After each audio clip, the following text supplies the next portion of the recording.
Tonight we've got Premier MMA, so it's a mixed martial arts event here in Ballykeeffe, the first outdoor event in the Republic of Ireland. And since Conor has come onto the scene, the quality of gyms, the knowledge around the sport has improved, and we have kids as young as 7, 8, 9, 10 inside now starting mixed martial arts. So forbidden techniques, there's 5. Twisters, neck crank, can opener, sit through crucifix, eye gouging of any kind, biting or spitting at an opponent, fish hooking. Our initial job is to protect the fighters. That is our main concern always as a referee. So that's pretty much it. The very best of luck to all of you. Thank you. You know, there is a risk to every sport. You know, MMA is as safe as it can be, as safe as any other sport. Each fighter who fights here tonight will have had an MRI scan to make sure that they have no underlying injuries. Every 6 months we get a blood test. They will have had to have a post-fight doctor's review. We've got 2 doctors cage side, we've got an advanced paramedic, we've got a paramedic, we've got a hospital on standby, we've got 2 ambulances, we've got an incubation room, and only when a fighter is green lit and has passed all the criteria are they allowed to fight on the show here.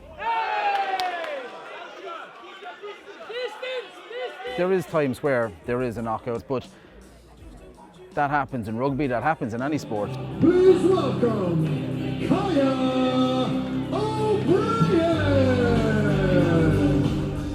Started boxing when I was 8, going on close to a decade doing MMA. When it comes to team sports, you have to rely on your teammates, whereas when you are in a cage on your own, you can only rely on yourself and the training which you put in. Keeping your composure is very important in a sport like this, because if you give away your poker face, it's done. It can be done literally in the blink of an eye. I would say maybe 70% psychological, 30% physical. The physical is the easy part. So I definitely think the mental side is a part which is the hardest to conquer, because you can definitely get inside your own head.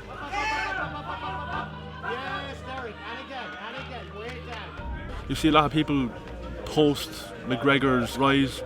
They're in it for the fame, they're in it for the clicks, and they're in it for the money, like they're not true fighters. There's a very select few people who are born true fighters, and I believe I'm one of those. As brutal as it is, it's very elegant. If you put a fight into 0.5 speed, it's one of the most beautiful things to see, because you can see the facial expressions, you can see the body tensing. It's just, it's art. As it goes on, I get more comfortable. I'm more creative, do you know? As it goes on, I can start piecing little puzzle pieces together and then creating a work of art. My father's definitely supportive. My sisters are very supportive. My girlfriend obviously wishes that I have a less traumatic pastime, but they have full belief in me.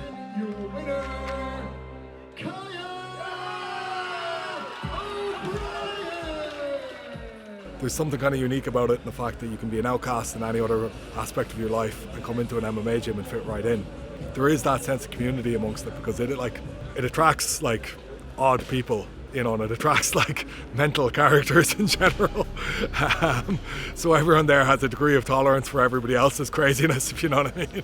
And there's something kind of nice about that, and there's something really bizarre about how you can get 2 people from completely different backgrounds who just gel together really well, and you kind of get that equality on the mats buzz of like, within this everyone is equal. Like, the main thing is that you're good at it. Like, I've played rugby before, and now it's a lot worse. It's way more physical, and the collisions are way bigger. So, yeah, that's it. Thanks. If you want money, this isn't the thing to get into. I've been relatively successful throughout my career. I've done quite well at times financially, but then like, COVID changed things a little bit, the contracts became a little bit shittier. And then myself and my opponent, the guy who I was about to fight, all got caught taking steroids, and then I got banned for about just under a year, and then I've just come back from that.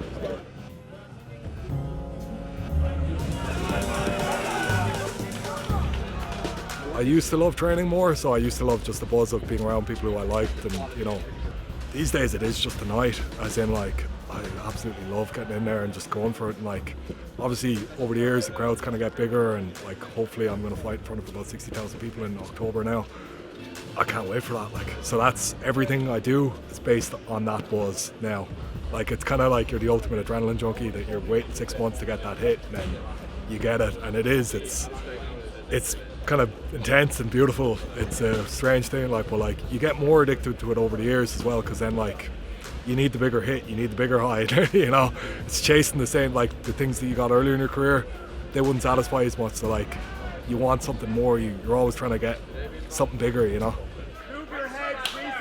I'm involved in the MMA world 17 years, and I think I'm officiating as a referee about 10 years.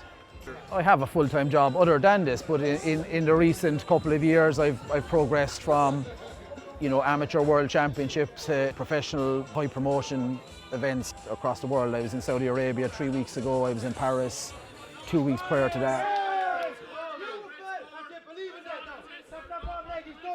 You become used to what you're watching, and when I'm in there I can see the looks in their eyes, I can hear the breathing. You know, we make split-second decisions, and those decisions have to be made on our instincts, from our experience, from our knowledge of the sport, from what we see in there at that time, at that moment. And it's always on the safety of the fighter being the priority.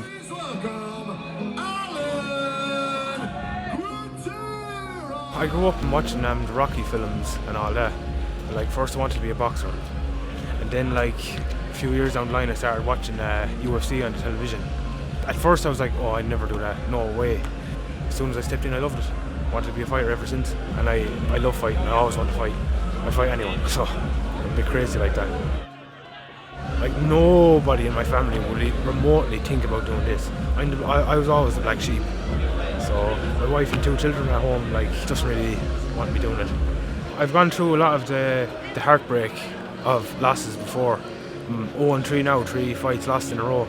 It was the grappling that was catching me in the first few fights. I got ground and pounded and submitted. Now I hope to show everyone now, the fans and all, that I'm a different fighter completely this time.